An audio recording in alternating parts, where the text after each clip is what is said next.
আগামী ১৭ তারিখ অর্থাৎ সোমবার আমাদের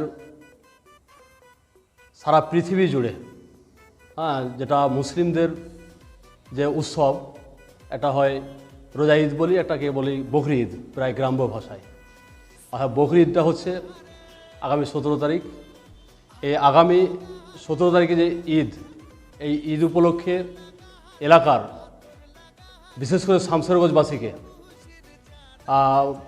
ঈদের অগ্রিম প্রীতি এবং শুভেচ্ছা জানাই। আমরা যে উৎসব, যেই উৎসব হোক না কেন, এটা হয় এটা মুসলিমদের যেমন উৎসব, ঠিক পাশাপাশি আমরা দেখতে পাই ভারতবর্ষের মানুষ, যে ভারতবর্ষে বিভিন্ন ধর্মের মানুষ বসবাস করে। সেই ক্ষেত্রে প্রত্যেক ধর্মের একটা উৎসব আছেই। বাঙালিদের যেমন কি 12 মাসে 13 পার্বণ হয়, অর্থাৎ কখনো লক্ষ্মী পূজা, কখনো কি দুর্গা পূজা, কখনো কি কালী পূজা, এরকম বিভিন্ন ধরনের পূজা অর্থাৎ উৎসব আসতেই থাকে।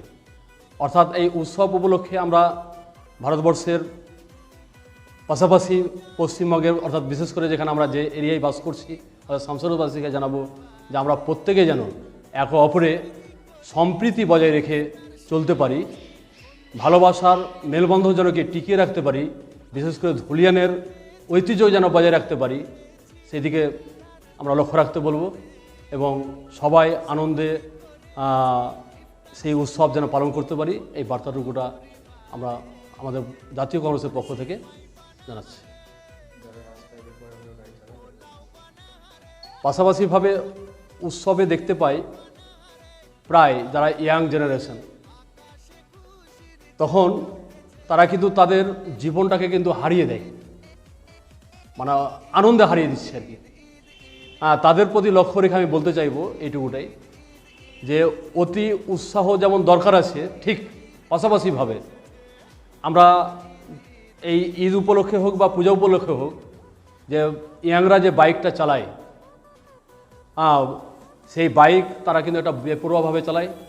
সেই বাইক কিন্তু তেনারা বিশেষ করে সেই যুবকরাকে বলবো যে এই বাইক অতি স্লোলিভাবে অর্থাৎ আস্তে যেন চালায়, যেন কোনো প্রকার সে নিজেকে দুর্ঘটনা থেকে এড়াতে পারে, সেদিকে নজরদারি করতে বলবো। এবং পাশাপাশিভাবে মুসলিম ভাইদের প্রতি একটা আহ্বান জানাবো যে আমরা যেহেতু একটা সম্প্রীতির যে উৎসব, এই বকরি ঈদে বিশেষ করে লক্ষ্য করা যায় যে আমরা বিভিন্ন ধরনের কুরবানি করে থাকি।